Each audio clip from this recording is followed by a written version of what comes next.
The Jets play the Seattle Seahawks this weekend. It should be a pretty interesting game, considering the fact that, Seahawks don't look quite themselves right now. There's some injury issues, and the Jets coming off of a really, really just not good game. Jessamyn McIntyre joining us right now. Jessamyn, you just left the press conference, but I'm obsessed with Russell Wilson's health. That's my number one question. What can we expect on your home for the Jets out of Russell Wilson this weekend?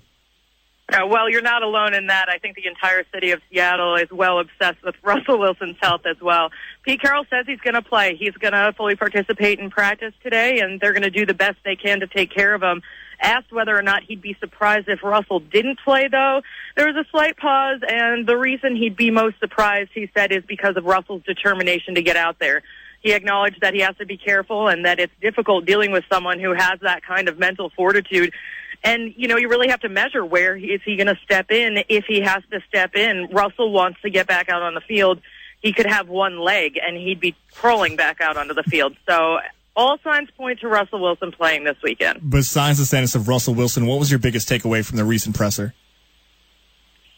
From this one, it sounds like Germain Ifedi, the first-round draft pick offensive lineman, will also practice today, and he's been sorely missed on this line.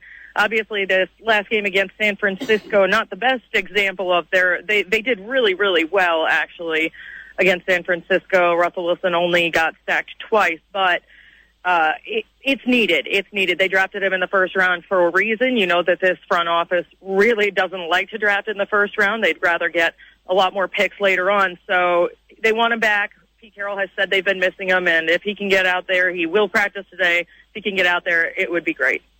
From 710 ESPN in Seattle, Jessamyn McIntyre right here on 104.5 The Team ESPN Radio. And I look at this Seahawks team, Jessamyn, and I expected more. I know they did just, beat up on a 49ers team that didn't look terrible, but they don't look quite Seattle Seahawks right now, especially losing to the Rams. Is there something wrong with this team? I wouldn't think there was anything wrong with this team. I think that they have started slowly in the past, and we have seen that season after season.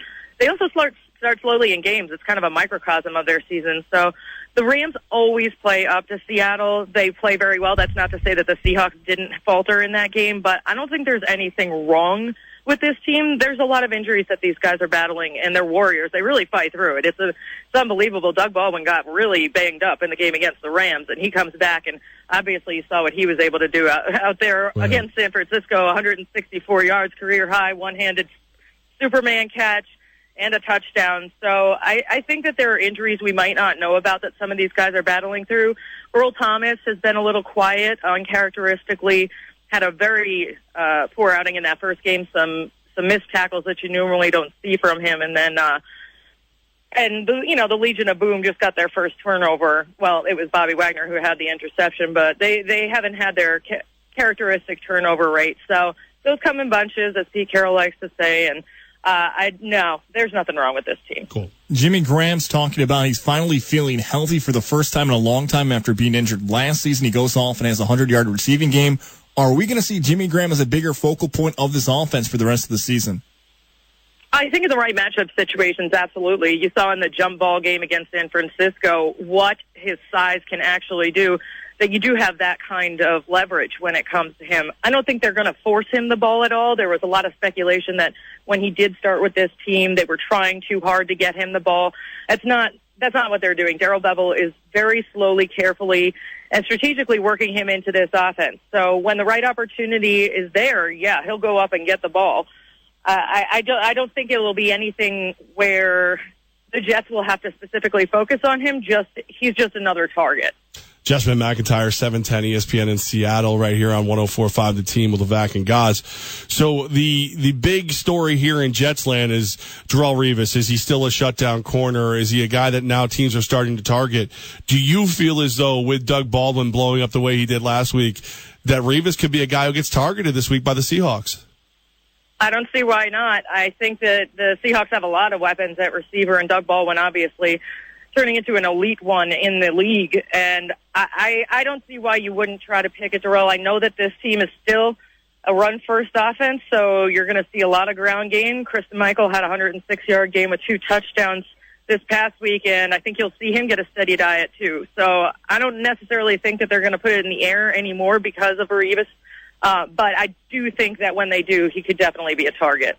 Is there someone quick enough just on a one-on-one matchup? We've seen teams like the Buffalo Bills use Goodwin. We saw the Chiefs last week try to get Hill, who's a speedster, for them on that matchup with Revis, just because Revis is getting older. Speed-wise, Seahawks, is there that matchup they're hoping to get someone on with Revis? Well, Paul Richardson, if you're going to talk about speed, he is one of the fastest guys out here, and as well as Tyler Lockett. Tyler Lockett, a little banged up in that first game there, but he hasn't seen as much playing time.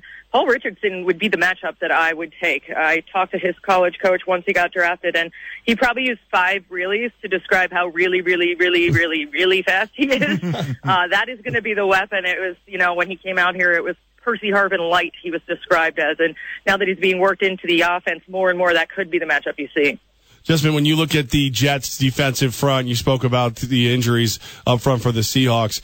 Is Pete Carroll said anything about that defensive front at all? About the Jets' defensive front? Yeah.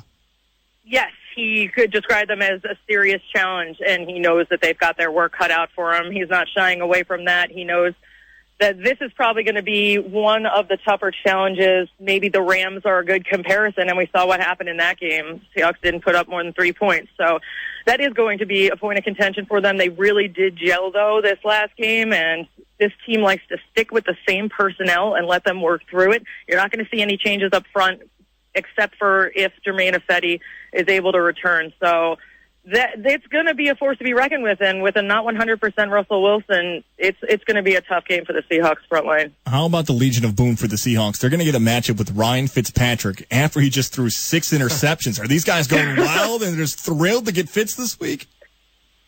Well, they would be. I'd imagine that Richard Sherman will be bored again, because I wouldn't throw towards him if I was Ryan after that kind of game. But I do know that when a team gets blown out, they usually do have a bounce-back week. I don't think Ryan will do the same thing 2 weeks in a row. But I do know that'll be fun for them to watch. You've got Jeremy Lane playing excellent in the slot as well. And Deshaun Shedd really, really coming through in this last game. He's put out tremendous defensive efforts, and despite the fact that you haven't seen a ton of turnovers, Legion of Boom is as boomy as ever. Jessamyn McIntyre from 710 ESPN in Seattle. I think they should get a T-shirt made with that, actually. I like it. I'm going to trademark that, okay. Yeah, patent pending. All right, so let's do it. The Jets, Seahawks, what do you think the outcome of this game is? I'm going to go 27-17 Seahawks. Even coming all the way across the country, they're that much better. That doesn't matter. Listen, my whole life I've rooted for the Raiders. I've used every excuse I could for the losses. No, that's okay. I grew up a Jets fan, so I understand. I know exactly how it feels. Anyway, no, I do. I do think that the fans and us in the media focus a little bit more on that. And sure, it's not the same as a home game, but obviously I work with a ton of NFLers, former NFLers. You get on a bus and you drive to a private airplane and you get on a luxury jet and you go to a hotel where it is quiet and you can get some good sleep and you can order whatever you want to eat. One of the former linebackers for the Seahawks, Dave Wyman, that I work with, said that he preferred road games because there were no distractions. And this team operates like a family, so when they're on the road, it's only them together, and I think that can benefit them in some ways. Follow her on Twitter at Jessamyn McIntyre. We appreciate your time. Thank you so much. Hey, thanks, guys. I appreciate it. Anytime.